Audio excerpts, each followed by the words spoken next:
Hey hi ప్రస్తుతం global star NTR Devara shooting ముగించే దిశగా పరుగులు పెడుతున్నారు. కొరటాల శివ దేవరా షూటింగ్ ని చకచకా ఫినిష్ చేసేస్తున్నారు. శంషాబాద్ సమీపంలోని దేవరా సెట్స్ లో షూటింగ్ జరుగుతుండగా ఆ తర్వాత సాంగ్స్ కోసం హీరోయిన్ జాన్వీ కపూర్ తో సహా ఎన్టీఆర్ విదేశాలకు వెళ్లాల్సి ఉంటుంది. దాని తర్వాత ఎన్టీఆర్ గారు వార్ 2 షూటింగ్ తో పాటు మన ప్రశాంత్ నీల్ తో ఎన్టీఆర్ 31st సెట్స్ లోకి వెళ్లబోతున్నారు. నిన్నటి వరకు ప్రశాంత్ నీల్ ప్రభాస్ తో సలార్ 2 మొదలు పెడతారని ప్రచారం జరిగింది. కానీ అందుకు భిన్నంగా ప్రశాంత్ నీల్ ఎన్టీఆర్ తో మూవీ ప్లాన్ చేస్తున్నారు. ముందుగా ఎన్టీఆర్ 31st మూవీ స్క్రిప్ట్ ని లాక్ చేసి షూటింగ్ మొదలు పెట్టాక ఆ తర్వాత ప్రభాస్ సలార్ షూటింగ్ పార్ట్ పూర్తి చేస్తారని తెలుస్తుంది.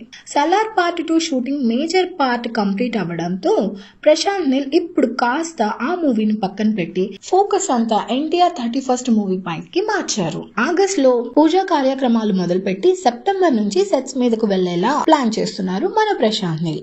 అంటే దేవరా ప్రమోషన్స్ పూర్తి కాగానే ఎన్టీఆర్ ప్రశాంత్ నీల్ సెట్స్ లోకి వచ్చేలా షూటింగ్ ప్లాన్ చేసుకుంటున్నారు అన్నమాట. ఈ చిత్రంలో ఎన్టీఆర్ కి జోడిగా రష్మికని కానీ లేదా ఆలియా భట్ ని కానీ ఫైనల్ చేసే ఆలోచనలో మన ప్రశాంత్ నీల్ ఉన్నారు. దీనిపైన మీ కమెంట్స్ ఏంటో మాకు తెలియజేయండి.